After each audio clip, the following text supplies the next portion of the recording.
Hey YouTube, it's Randamonium here. Thought I'd check in and make a little video. See what's on Randamonium's mind. Well, a lot of shit going on in the country, in the world. A lot of people asking themselves why. And saying to themselves, enough's enough. I just want to point out each person in this country has got the most powerful weapon as far as social change, politics, how you want your government to behave, and who you want to be running your government. That's all. The most powerful weapon is the vote, the right to vote, which every American is born with.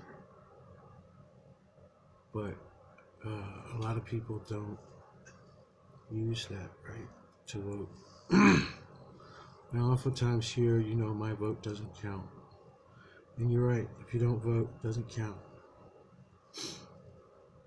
But if you don't vote, you don't have a voice. And if you don't think you can make a change, I could point to many ways where you can make a change just simply by voting. Taking a few minutes to reading what's on your ballot. Take a couple minutes, go online and check out these people who are running in your local elections. Here's another thing.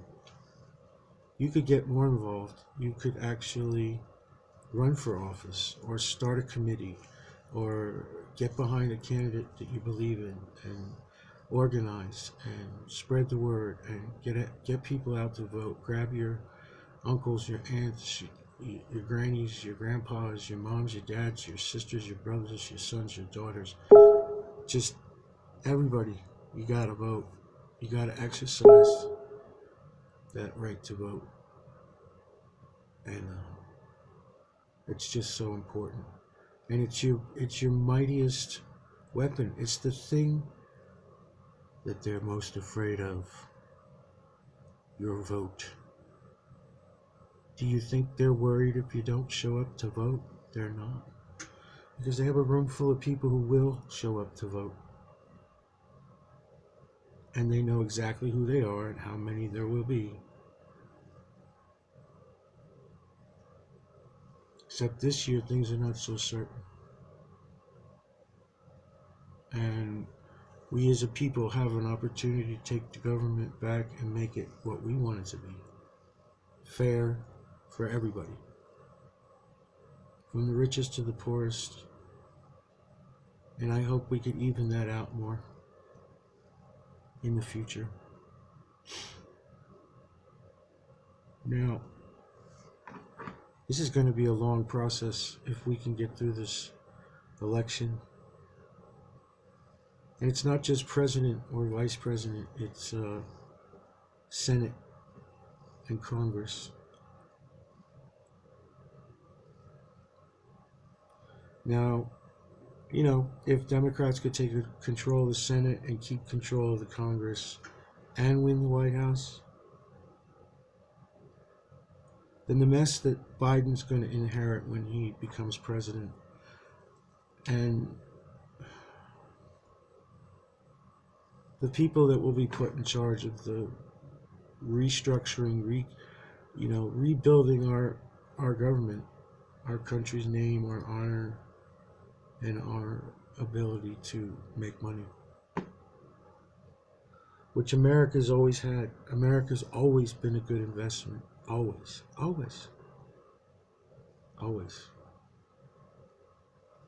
People still want to invest in America. They still want to come here. People still speak of the American dream. That American dream's got to be fair and even for everybody. It doesn't matter who you are.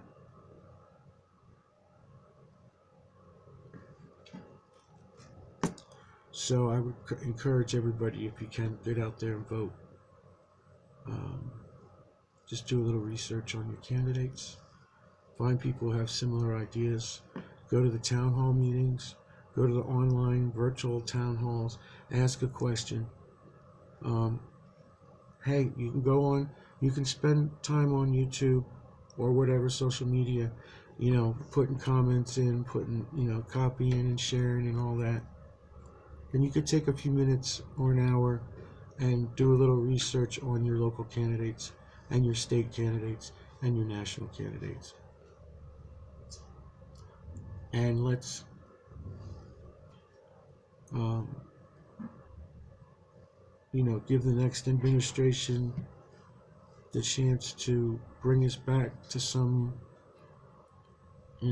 get our bearings straight, get on an even keel, and then, you know, let's have some independent party. Let's change the system. Let's get out there and bring our ideas to the government in order to make laws.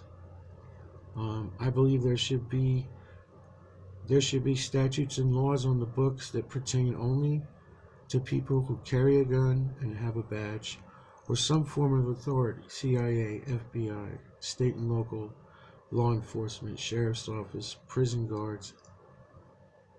If you've been given um, I'm blanking out on the word, but you're given this power, this authority over the citizens. But it's the power and authority to keep people safe and and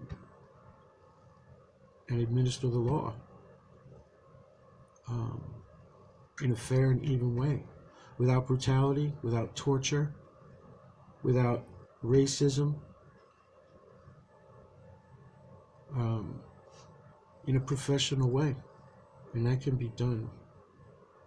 Um, when I was a kid, for better or worse, cops to me were like, they were like above.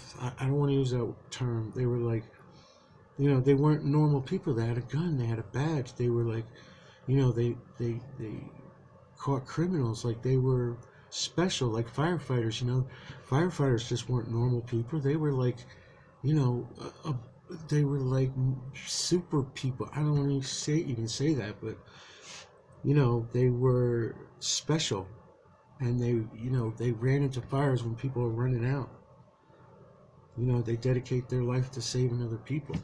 EMTs, doctors, list goes on.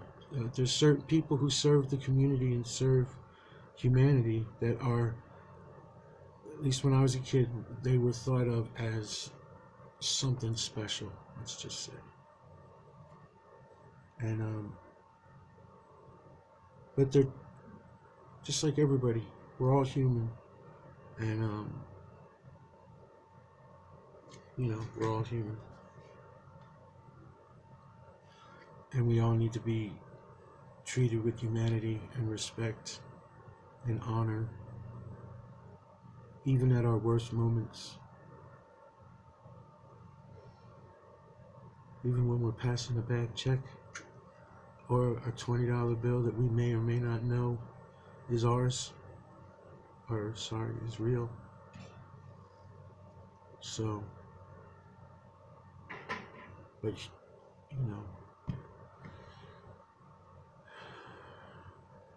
there's a line that can't be crossed, and the line has been crossed too many times, too often.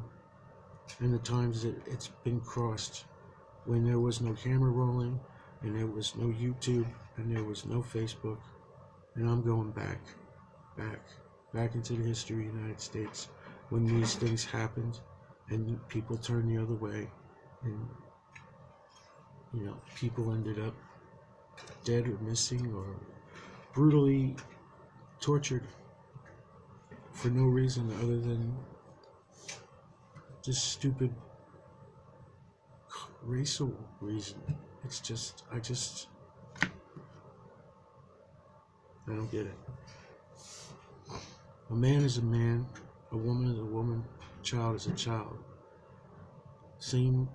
Everything's the same. The color of the skin seems to be such an irrational reason to not accept somebody as a human in humanity for humanity's sake. You don't have to love everybody. You don't have to hate everybody. You can be indifferent if you like, but you don't have to single that thing out. It's so it's such the last thing that you think of about a person. I think, I hope, I do. You know, a person is funny, witty, stupid, illogical, happy-go-lucky, a loner, a people person. There's so many things that a person is before they are the color of their skin. Am I wrong? And that doesn't take away your pride for your culture, your race, your creed, your religion. Everybody has pride. You know, everybody has pride in something. You know, there's all kinds of, you know, religious sayings and quotes about pride, but, you know, people are proud of a lot of things.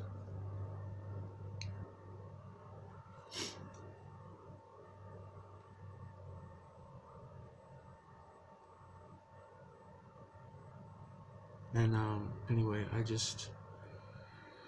going to dedicate this, of course, to George Floyd, and I pray, and I don't pray often, but please let George be the last. Please.